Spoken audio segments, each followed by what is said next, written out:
So ladies and gentlemen, it's time for our president, our class president, to address the class. So it is my distinct pleasure to bring to the stage a man who once smashed a pie in my face. Dr. Mike Gozdzialski, president of the Doctor of Pharmacy class of 2015.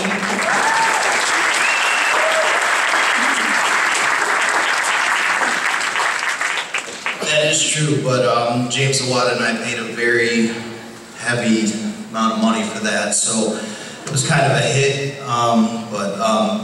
my class knows that I'm not usually at a loss for words, but Tamara, I can't tell you enough. She reminded me today that 5 years ago, we met, well, I first talked to her in the chat room when I was a nervous pre-pharmacy student trying to get in, trying to get a PCAT, trying to get my grades up, trying to figure out every nook and cranny that I could to possibly get into this great institution. And from then on, she's been outstanding to every one of us, and I just want to recognize her here tonight.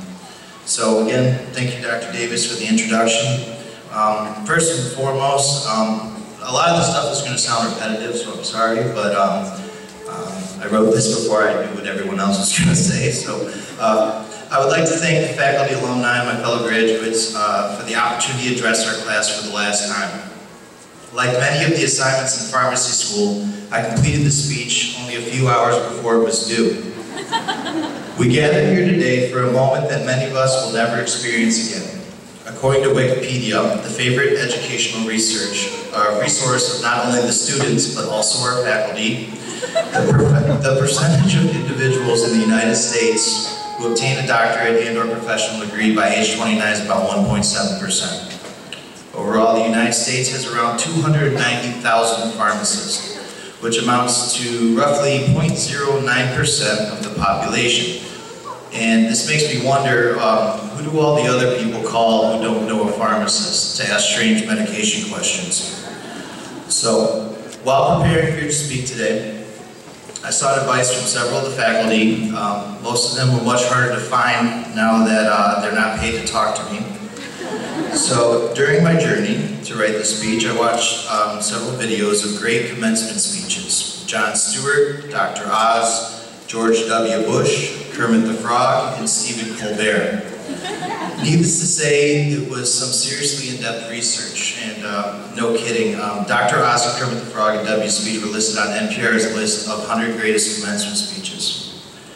So through all this research, it was clear to do what you're most comfortable with, and in my case, that's about 5 minutes of bad jokes and another 5 minutes of substance. So, to the family and friends, there was a moment that changed all of our lives, and that moment I'm referring to is when your family member or friend decided to embark on the journey of pharmacy school. Your son, daughter, stepson, stepdaughter, grandson, granddaughter, brother, sister, friend, or that guy you've unfortunately known since kindergarten changed your life in that instance too. This leads me to my first question: how do we get here? The best way to answer this is to take a retrospective look at the past 6 to 8 years. During this time, you've had to listen to the complaints, frustrations, passions, and fears of that friend or family member.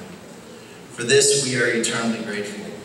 Why? Because we needed you in that moment to be the person that told us not to quit, the person that told us it was all worth it in the end, and the person that reminded us that when we can and will overcome all the challenges set before us. To my fellow graduates, we need to look back at just the last 4 years. You may remember a guy about 6'2" who showed up on the first day of pharmacy school classes with 170 lemon raspberry poppy seed muffins that had his name plastered on every one. I campaigned early, so elections were shortly after that, and during my speech, I mentioned that it was my goal to work as hard as possible to ensure that each and every one of you graduated on time. So, my goal was also to have the exact same photograph that we had at our white coat ceremony. From this idea, an even greater accomplishment arose. This class, if everyone doesn't know, invested heavily in each other. This morning I spent over an hour, literally this morning at 2 a.m., revisiting the beginnings of our Facebook group started by Ryan Graham. It is incredible to witness the selflessness that has been exhibited by all of us to help each other succeed over the past 4 years. From Katie Lem's midterm flashcards, to Ryan Grant's study guides, to Selmir's study guides, to Annalise's Quizlets, to buying into an idea that we were meant to not only succeed as individuals, but as a class of 2015. Our class started out as 99 strangers. After a semester, we were down to 94. The following year, we gained 3 more classmates that are here with us today. Dr. Parker said today that this is the largest class he's ever graduated, and roughly 95% of the original class is here graduating on time. And this is what makes this day special for me. The organizations within the college have been forever changed for the better because of you. If you see the cords on us, it's not because we like different colors, it's because greater than 52% of the class is wearing cords, at least one cord, that they've earned through philanthropy, leadership, sacrifice, and application of self. The work this class did to benefit the needy is something that will stay with me forever. To the faculty, I mean, what else can be said about this group? They all deserve an award pretty much every year. And if we want to experience a greater return on investment, we need to strive to become one of them. Not only do these faculty educate the future of our profession, they participate in research that advances the field, and they give their time to the same organizations that the students do. In case the family members have not heard, our professors will dress like a banana or chicken and lecture to us for a fundraiser. They will knowingly participate in a fundraiser that's sole purpose, like Dr. Davis mentioned, is to buy them in the face. They will travel with medical relief teams like Dr. Burley to make sure pharmacists are included in critical interprofessional care of patients in underserved countries. Thank you for all that you have done and will continue to do for us. So the last question, I'm almost done, a page and a half, is what do we do now? Tonight we will leave here and celebrate with our families, and we're doing really well on time, so that's awesome. Tomorrow we will enjoy each other's company at a well-deserved celebration at lovely Greektown Casino and Hotel. From this point forward is where the real work begins. In the words of John Stewart, the unfortunate yet truly exciting thing about your life is that there is no core curriculum. The entire place is an elective, and the paths are infinite, and the results uncertain. Someday one or a few of you will join the faculty at Wayne State. Will selflessly give your time and experience the highest level of investment in the pharmacy profession. Jim Carrey mentioned in a commencement speech that the effect you have on others is the most valuable currency there is. For this, I thank you in advance to those that do take on that investment. Some of us will also venture onto the community pharmacy setting, like myself. The challenges presented there are numerous, like LB mentioned, but the impact that we can make on patients is real. We can remain as one of the top, most trusted professions. We can remind patients through our actions that there is a reason we went to school for so long. And we can change the way healthcare is provided, and in turn help our patients lead better lives. Bradley Whitford said it best that you need to take action. Every story you've ever connected with, every leader you've admired, every puny little thing you've ever accomplished is the result of taking action. You have a choice. You can either be a passive victim of circumstance or you can be an active hero. Whatever path all of you choose, I hope that you carry the drive to help others with you. It would be amazing to see my classmates still participate in the same organizations that meant so much during these past 4 years.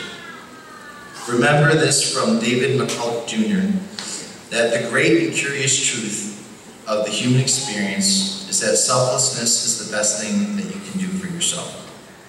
So on a quick personal note, because I'm the guy at the podium, I want to say thank you to my family and friends. So Mom and Michelle, Cousin Mary Jo, Emily Heppenstall, my lovely girlfriend who is just awesome, and Kristen Macon, my sister, who flew in from Virginia. So Timothy Hushla came in from Florida. My grandmother, for always praying for me, I think it worked. My aunts and uncles, some of which used to be big fans of Dr. Oz, but they came around. My godparents, my Kappa Psi brothers, Josh and Eric, who are just and Ramel's also here too, are just phenomenal. They really give me the energy and keep me focused to make it through this program. My amazing e-board, who have worked as a great team and who can accomplish absolutely anything, even without very good instruction from myself. I appreciate all the love and support that's allowed me to get to this point, and without all of you cheering me on, supporting me, working with me, and telling me I can do it, I would not be here today. There's also two very special people, one professor, Dr. Todd Whitaker, and another professor, Dr. Lori Eagle. When I met Dr. Eagle, she told me that I would never be a pharmacist. That was the first, well, one of the first interactions. It kind of ignited a fire in me that just never went out. And she eventually asked to write my recommendation letter to come to school here. So without those two, I would have made it through undergrad, I wouldn't have done well, and I definitely wouldn't be here. So thank you.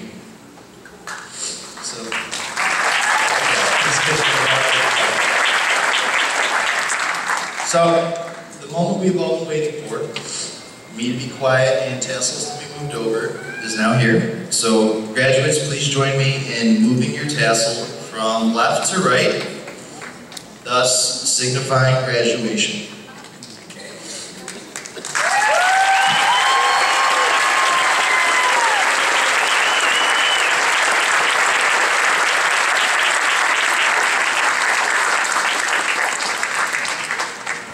So thank you again, class of 2015, for giving me the honor and privilege of serving as your president these past 4 years. I will end this with a quote from a pep talk that was given to the class via Facebook during finals week after a rough exam.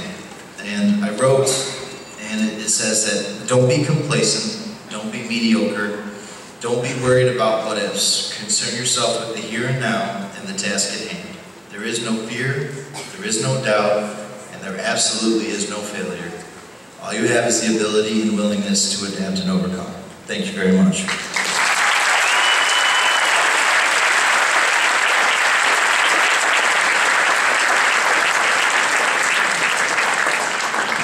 Thank you again, Dr. Gozdzialski, for those appropriate, sincere, and inspiring observations.